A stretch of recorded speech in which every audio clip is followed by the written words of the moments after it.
Welcome to Garage Gym Athlete Cool Downs. These episodes are short, actionable podcasts pulled from previous interviews and content we've been publishing for the last several years.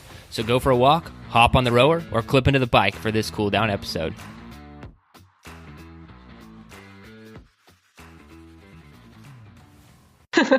Yeah, and so you started to focus on gut health, which really, restored the overall issue, and you've helped a lot of people do that. And I don't think that that's something a lot of people know. So I was wondering if you could go kind of broad in that. Like, how does health really begin in our guts?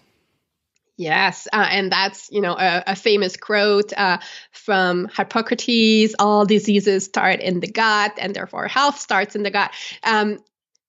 It's interesting because so many people, and probably many of your listeners, care about what they eat, and they know how important it is to eat the best food we can to feel as well as we want to feel.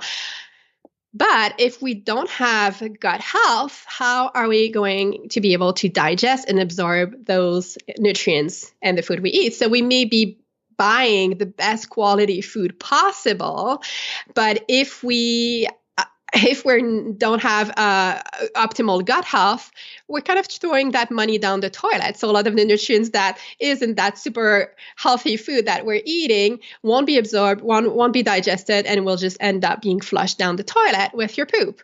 So we really need to have optimal gut health to be able to put on muscle mass, because I believe a lot of your listeners may be doing some strength training and those kind of workouts.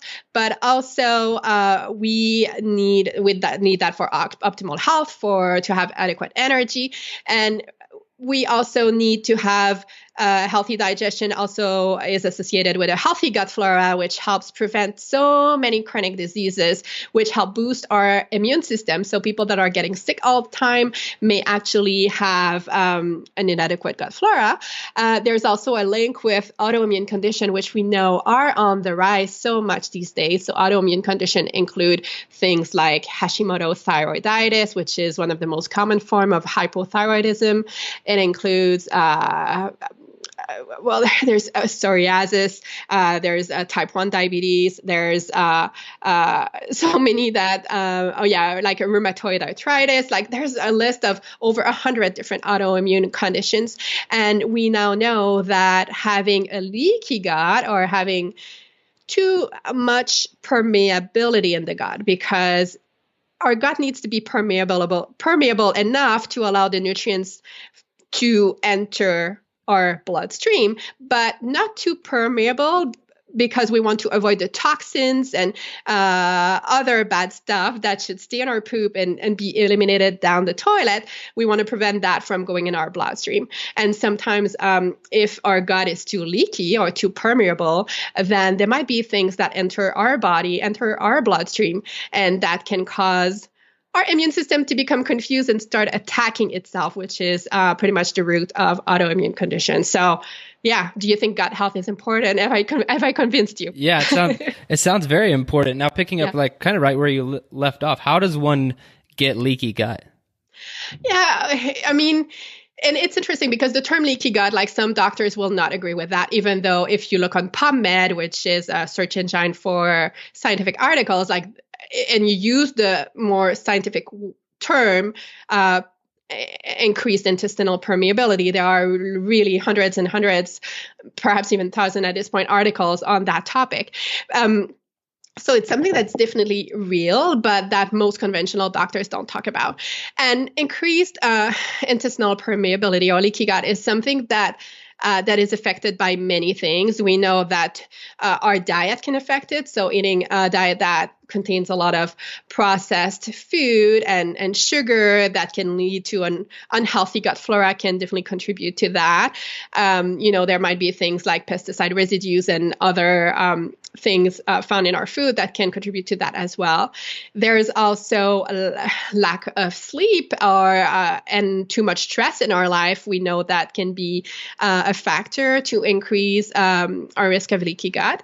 And there's even overtraining that can make us more at risk for having leaky gut. So it's not that training is bad, but there's always, a bell curve kind of pattern, and not enough of something is bad and too much of a good thing everything can also be bad. So it's kind of like that. So yeah, there are many different things that can affect our gut. And we talk about health a lot, but I think that one of the factors that is sometimes not talked about enough is the impact of stress, which is so chronic in our society. Everybody is always on a rush, go, doing, and not resting enough, and worrying and overthinking too much. And that can be it can be really harmful for our gut health and overall health.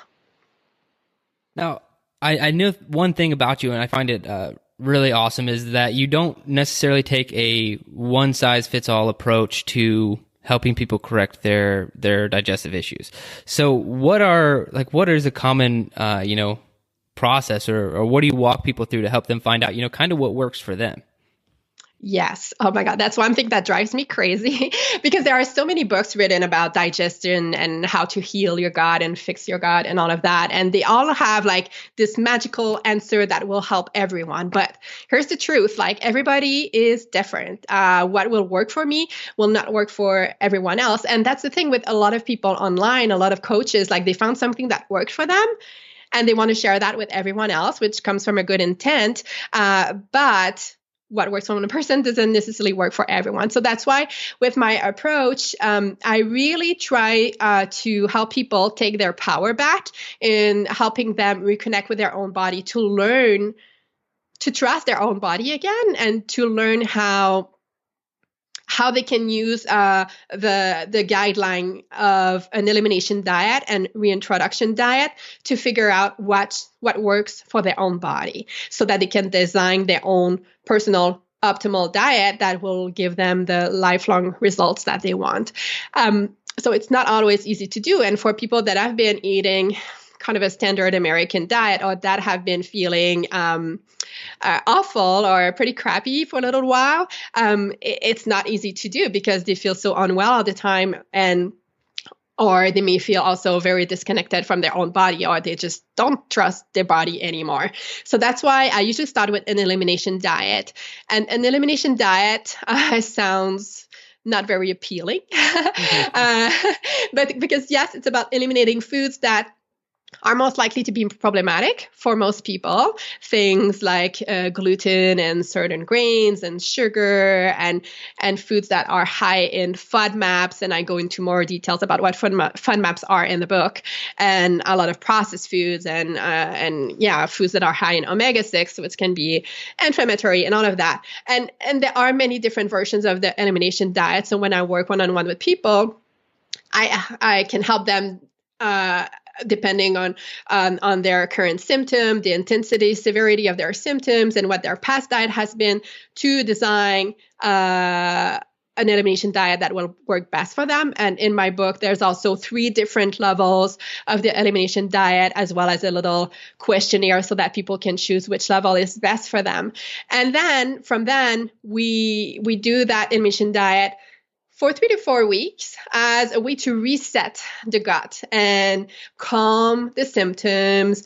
For a lot of people, they will notice that the bloat goes away, the flatulence, the reflux, all of these weird things that, and if they were suffering from diarrhea or constipation, that can go away as well. And it just feels, they feel more connected to their body. Like it's easier to hear what's happening when it's not like the background noise is lower to a more normal levels. And then at that point, so really elimination diet, we eliminate food, but the goal is really to eliminate the symptoms so that we can move on to the reintroduction phase, where we ideally reintroduce food one at a time every 3 to 4 days to assess how every single food you introduce affects your body. And it can sound like a bit of a tedious process, but if you do it right, you only need to do it once. And I know a lot of people may be tempted to do those food intolerance tests out there. which may help, but none of them are 100% accurate. And the gold standard really is always and will always be the elimination diet and reintroduction protocol. And it's also the best way to give you the lifelong tool to reconnect and trust your body so that you can always find your own answers without having to rely on anything external to you. Thanks for listening to today's Cool Down. If for some ridiculous reason you are not subscribed to Garage Gym Athlete programming, fix that problem right now. Go to GarageGymAthlete.com, sign up for a free trial, get started with us today. Thanks for listening.